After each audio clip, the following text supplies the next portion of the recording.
नमस्कार दोस्तों, डिस्कस करेंगे कॉमर्स के MCQs PGT commerce preparation guide से।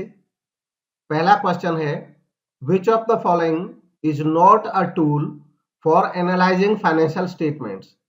इनमें से कौन सा वित्तीय विवरणों का विश्लेषण करने के लिए एक टूल या एक उपकरण नहीं है। गिवन ऑप्शंस में सही जवाब है option B, profit and loss account statement. Profit and loss account statement एक फाइनल अकाउंट होता है। प्रॉफिट एंड लॉस अकाउंट ये एनालाइज करने का टूल नहीं है। एनालाइज करने के जो टूल हैं उनमें trend analysis, fund flow analysis, ratio analysis, cash flow analysis, common size, comparative, ये सब एनालिसिस करने के टूल हैं, फाइनेंशियल एनालिसिस करने के tool. Next, in a dash statement each account is expressed as a percentage of value of sale। ये कुछ statement दिए हैं, इनमें से ऐसे स्टेटमेंट को बताना है जिसमें हर एक अकाउंट एक परसेंटेज के तौर पे होता है सेल्स की वैल्यू के, और ये फाइनेंशियल एनालिसिस करने का एक टूल है। गिवन ऑप्शंस में सही जवाब है ऑप्शन सी, समानाकार यानी कि common size statement. Common size statement में कॉमन साइज बना दिया जाता है किसी भी स्टेटमेंट को। कॉमन साइज का मतलब है कि उसके टोटल को, अगर बैलेंस शीट है तो उसके टोटल को 100 मान लेते हैं, और अगर वो इनकम स्टेटमेंट है तो नेट सेल जो होता है उसको 100 मान लेते हैं, और हर एक आइटम उसके परसेंटेज के तौर पे बताया जाता है। Next, which of the following transactions would cause a change in owners equity. Owner की इक्विटी में इनमें से कौन सी ट्रांजैक्शन एक परिवर्तन कर सकती है, यह बताना है। तो गिवन ऑप्शंस में सही जवाब है option B, payment of dividend या अनप्रॉफिटेबल ऑपरेशंस। ओनर्स इक्विटी का मतलब होता है कि किसी बिजनेस ऑर्गेनाइजेशन में जो ओनर का राइट है, जितना ओनर का इंटरेस्ट है। फॉर एग्जाम्पल कि जो कैपिटल होती है वो ओनर्स इक्विटी है, और अगर बिजनेस ने कोई प्रॉफिट कमाए हुए हैं और वो प्रॉफिट अभी तक डिस्ट्रीब्यूट नहीं हुए हैं तो वो भी ओनर की इक्विटी है, क्योंकि वो प्रॉफिट जब डिस्ट्रीब्यूट होंगे तो वो ओनर को ही मिलेंगे। तो इस तरह से रिजर्व, प्रॉफिट्स, कैपिटल, ये सब ओनर इक्विटी का हिस्सा है। अब गिवन ऑप्शंस में से बी इसको कैसे अफेक्ट करता है कि अगर डिविडेंड पे होंगे तो ओनर्स इक्विटी कम हो जाएगी, क्योंकि जो अवेलेबल प्रॉफिट है वो डिविडेंड के तौर पे बट गए। अब बिजनेस के पास जो ओनर की इक्विटी है वो कम रह जाएगी। ऐसे ही अनप्रॉफिटेबल ऑपरेशंस, ऐसे ऑपरेशंस जिनसे लॉस होता हो, उनसे भी ओनर की इक्विटी कम हो जाती है, क्योंकि लॉस होने पे वो अवेलेबल प्रॉफिट को कम कर देते हैं। Next, which of the following is not a tool for analysing financial statement. इनमें से फाइनेंशियल स्टेटमेंट एनालिसिस करने का कौन सा एक टूल नहीं है। गिवन ऑप्शंस में सही जवाब है option C, cash budget analyse करने का टूल नहीं है। बाकी तीनों ही फाइनेंशियल एनालिसिस के टूल्स हैं। Next, which one is not purpose या objective of analysis of financial statement. इनमें से कौन सा फाइनेंशियल स्टेटमेंट को एनालाइज करने का एक पर्पज या ऑब्जेक्टिव नहीं है, उसको पहचानना है। तो गिवन ऑप्शंस में जो सही जवाब है वो है option C, to show financial position through balance sheet and profitability through profit and loss account. तो ये एनालाइज करने का पर्पज नहीं होता है, ये तो पर्पज जो होता है ये फाइनल अकाउंट बनाने का पर्पज होता है। बाकी तीनों फाइनेंशियल एनालिसिस के पर्पज होते हैं। Next, analysis of comparative financial statements include. Comparative financial statement के एनालिसिस में शामिल है इनमें से कौन सा। तो गिवन ऑप्शंस में जो सही जवाब है वो है ऑप्शन डी, हॉरिजॉन्टल एनालिसिस, क्षैतिज विश्लेषण। कंपैरेटिव फाइनेंशियल एनालिसिस में कोई भी जो फाइनेंशियल स्टेटमेंट होते हैं, चाहे P&L हो चाहे बैलेंस शीट हो, उनको कंपेयर किया जाता है। कंपेयर मतलब एक संस्था के स्टेटमेंट को दूसरे संस्था से हम कंपेयर कर सकते हैं, इसको हॉरिजॉन्टल एनालिसिस कहा जाता है। Next, in dynamic financial analysis we evaluate. अब डायनेमिक फाइनेंशियल एनालिसिस में हम क्या इवैल्यूएट करते हैं ये पूछा गया है। तो गिवन ऑप्शंस में जो सही जवाब है वो है option D, trend of few years, जब हम कई वर्षों का ट्रेंड देखते हैं तो उसको डायनेमिक एनालिसिस कहा जाता है। Next, which of the following is not a technique of financial analysis, इनमें से कौन सी फाइनेंशियल एनालिसिस की एक टेक्निक नहीं है, यह बताना है। सही जवाब है option C, capital budgeting. Capital budgeting financial analysis की टेक्निक नहीं है, बाकी तीनों फाइनेंशियल एनालिसिस की टेक्निक्स हैं। Next, which financial analysis technique is also known as 100% statement technique, कौन सी टेक्निक है जिसको 100% स्टेटमेंट भी बोला जाता है? तो गिवन ऑप्शंस में जो सही जवाब है वो है option B, common size financial statement technique. Common size, दरअसल कॉमन साइज का मतलब ही होता है कि सारे आइटम्स का साइज कॉमन करने के लिए टोटल को 100 मान लेते हैं और सबकी परसेंटेज उससे निकालते हैं। तो चाहे किसी संस्था की कितनी भी ज्यादा सेल है, कितनी भी कम सेल है, सभी वो कॉमन साइज हो जाएगा, परसेंटेज में निकल आएंगी वैल्यूज। तो इसमें 100% इसलिए बोलते हैं क्योंकि 100 टोटल माना जाता है। Next, which technique is not financial analysis technique, इनमें से कौन सी टेक्निक फाइनेंशियल एनालिसिस टेक्निक नहीं है? गिवन ऑप्शंस में सही जवाब है option D, none of the above. दरअसल break even analysis, fund flow analysis, cash flow analysis, ये सभी फाइनेंशियल एनालिसिस की टेक्निक हैं। ऐसा कोई नहीं है जो टेक्निक ना हो, इसलिए डी सही जवाब है। Next, which of the following included in types of financial analysis, इनमें से कौन सा फाइनेंशियल एनालिसिस के टाइप में इंक्लूड होता है, यह बताना है।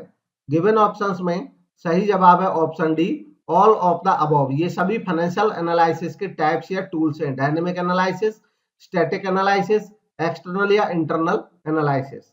Next, the technique in which total of asset and liabilities is converted into 100, कौन सी टेक्निक है जिसमें एसेट या लायबिलिटीज को टोटल को 100 में कन्वर्ट कर लिया जाता है?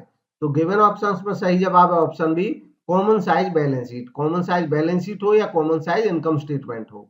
Next,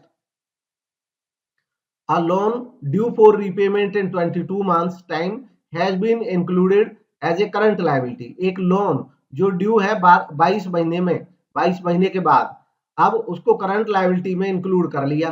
what will be the effect when this is corrected, तो ये एक एरर हो गई और इसको जब करेक्ट करेंगे तो क्या इंपैक्ट पड़ेगा यह बताना है।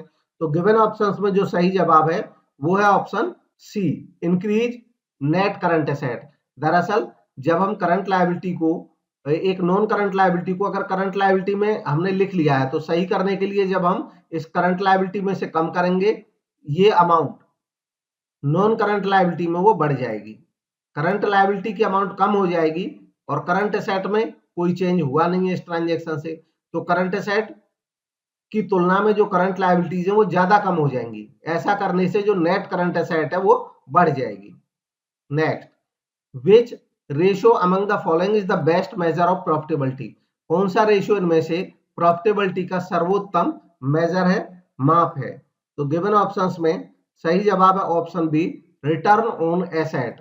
इसको जो टोटल किसी संस्था की एसेट है उन पे वो अर्निंग कितना कर रही है ये परसेंटेज निकाला जाता है, इसको रिटर्न ऑन एसेट या संपत्तियों पर प्रत्याय कहा जाता है। Next, formula for interest coverage ratio, interest coverage ratio का फॉर्मूला क्या है यह बताना है। तो गिवन ऑप्शंस में इंटरेस्ट कवरेज रेशियो का फॉर्मूला इनमें से ऑप्शन सी सही जवाब है, earning before interest and tax upon interest on debt. Interest और टैक्स देने से पहले की जो टोटल अर्निंग है अगर उनको डिवाइड करें इंटरेस्ट ऑन डेट से तो हम निकाल सकते हैं इंटरेस्ट कवरेज रेशियो। टाइम्स में ये निकल आएगा इस तरीके से कैलकुलेट करने पे। Next, to test the long term solvency of a concern, एक संस्था की लॉन्ग टर्म सोल्वेंसी को कैलकुलेट टेस्ट करने के लिए, परीक्षण करने के लिए which one of the following ratio is used, इनमें से कौन सा रेशियो यूज किया जाएगा? तो गिवन ऑप्शंस में सही जवाब है option D, debt equity ratio. 80% of sales of ₹10 lakh of a firm are on credit, एक फर्म की 10 लाख रुपए की सेल का 80% क्रेडिट सेल होता है। It has a receivable turnover of ₹8, इसका जो रिसीवेबल टर्नओवर रेशियो है या डेटर्स टर्नओवर रेशियो भी बोलते हैं, वो 8 है।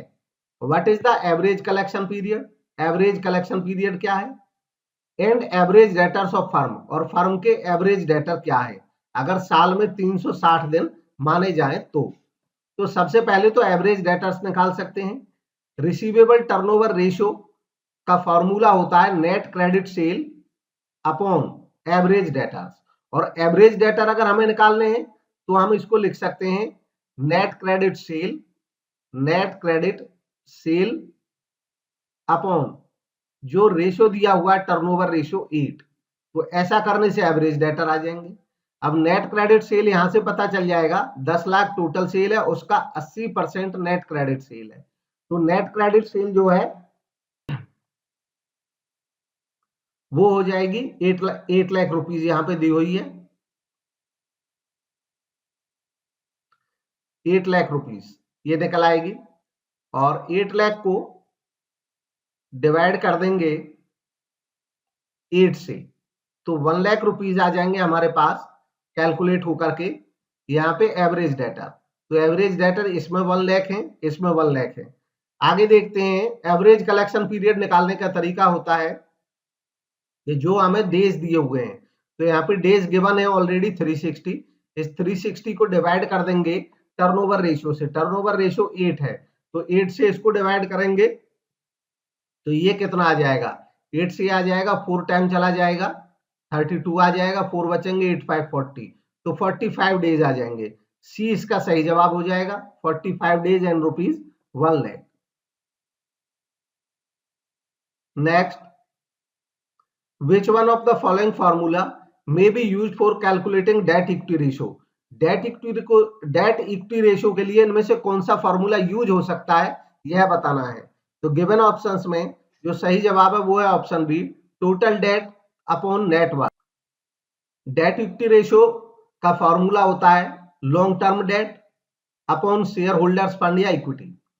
अब यहाँ पे लॉन्ग टर्म डेट करके कुछ दे नहीं रखा है तो टोटल डेट माना जा सकता है इसलिए, अदरवाइज यहाँ पे लॉन्ग टर्म डेट दिया होता और अपॉन इक्विटी या शेयर होल्डर फंड होता तो वो एकदम सटीक रेशियो रहता, बट ये भी हमें डेट इक्विटी ही बता देंगे। Total debt upon net worth, net worth का मतलब होता है कि जो टोटल एसेट है अगर उनमें से टोटल लायबिलिटीज घटा दें तो नेट वर्थ रह जाता है, वो शेयर होल्डर फंड के बराबर ही होता है। Next, which of the following is popularly used to reflect the efficiency of business? इनमें से कौन सा रेशियो ऐसा है जो एफिशिएंसी ऑफ बिजनेस को बताता, एफिशिएंसी ऑफ बिजनेस या मैनेजर की एफिशिएंसी को बताता है। गिवन ऑप्शंस में से सही जवाब है option B, turnover ratio. Turnover ratio, इनको एक्टिविटी रेशियोज भी कहते हैं। ये रेशियोज एक संस्था के टर्नओवर को बताते हैं कि उस टर्नओवर को कितना इफेक्टिवली यूज कर रहे हैं। टर्नओवर के साथ रिलेशन डेटर्स का दिखाएंगे या सेल का दिखाएंगे, जैसे पता चल जाता है कितना इफेक्टिवली हम काम कर रहे हैं। तो ये मैनेजमेंट की एफिशिएंसी को भी बताते हैं ये रेशियोज, जिनको टर्नओवर रेशियोज हम बोलते हैं। Next, if current ratio is 3, working capital is 15,000, value of current asset will be.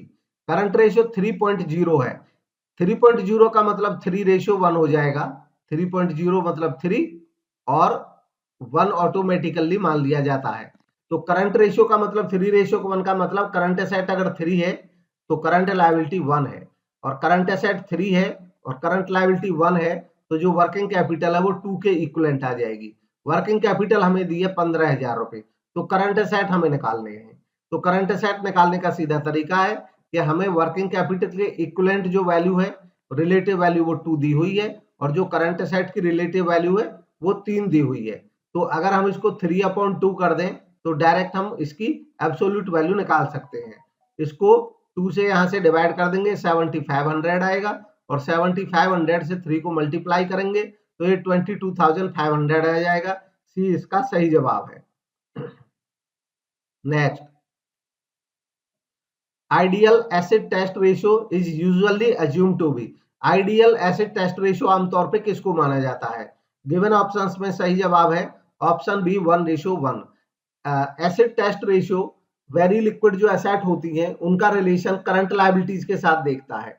तो करंट लायबिलिटीज और जो लिक्विड एसेट है हमारे पास, अगर वो बराबर हैं तो कम से कम लिक्विडिटी की रिस्क नहीं रहती है कि जो लिक्विड एसेट अवेलेबल है उनसे हम करंट लायबिलिटीज को तुरंत पे कर सकते हैं, इसी को आइडियल रेशियो कहा जाता है। Next, which of the following is not an activity ratio, इनमें से कौन सा एक एक्टिविटी रेशियो नहीं है? तो गिवन ऑप्शंस में सही जवाब है option C, interest coverage ratio. Interest coverage ratio एक प्रॉफिटेबिलिटी रेशियोज है, बाकी ये तीनों एक्टिविटी या परफॉर्मेंस रेशियोज हैं। Next, the ratio that is used to ascertain the soundness of the long term financial position, ratio जो यूज किया जाता है किसी फर्म की लॉन्ग टर्म फाइनेंशियल पोजीशन के साउंडनेस को देखने के लिए। तो गिवन ऑप्शंस में जो सही जवाब है वो है option A, date equity ratio. Date equity ratio ये बताते हैं कि एक फर्म अपने लॉन्ग टर्म डेट को अपनी इक्विटी से आसानी से पे कर सकती है या नहीं। Next, operating profit in net sales of the firm are rupees 2 lakh and 10 lakh. Operating profit 2 lakh है और नेट सेल 10 लाख दे रखा है। Then the operating profit ratio, तो ऑपरेटिंग प्रॉफिट रेशियो क्या होगा? अब ऑपरेटिंग प्रॉफिट रेशियो का तरीका होता है ऑपरेटिंग प्रॉफिट अपॉन लिख देंगे नेट सेल और इनटू कर देंगे 100, और ऐसा करने से ये आ जाएगा हमारे पास 20%। तो डी इसका सही जवाब आ जाएगा। Next, the ratio used to assess the short term debt paying capacity of a concern, वो रेशियो जो किसी संस्था के short term debt paying capacity को बताता है उसको क्या कहते हैं? तो गिवन ऑप्शंस में जो सही जवाब है वो है ऑप्शन सी, लिक्विड रेशियो। ऐसे रेशियोज को लिक्विड रेशियो कहा जाता है। Next, the relationship between liquidity and risk is, liquidity और रिस्क के बीच में रिलेशनशिप किस टाइप का रहता है? तो गिवन ऑप्शंस में जो सही जवाब है वो है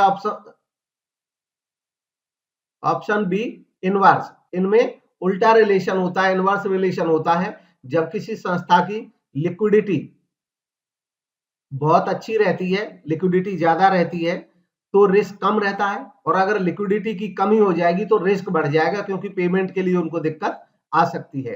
तो बी इसका सही जवाब हुआ। ये थे आज के MCQs. Thank you for watching. Video अच्छा लगा तो लाइक करें और ऐसे ही और वीडियोस प्राप्त करने के लिए चैनल को सब्सक्राइब करें। Thank you for watching.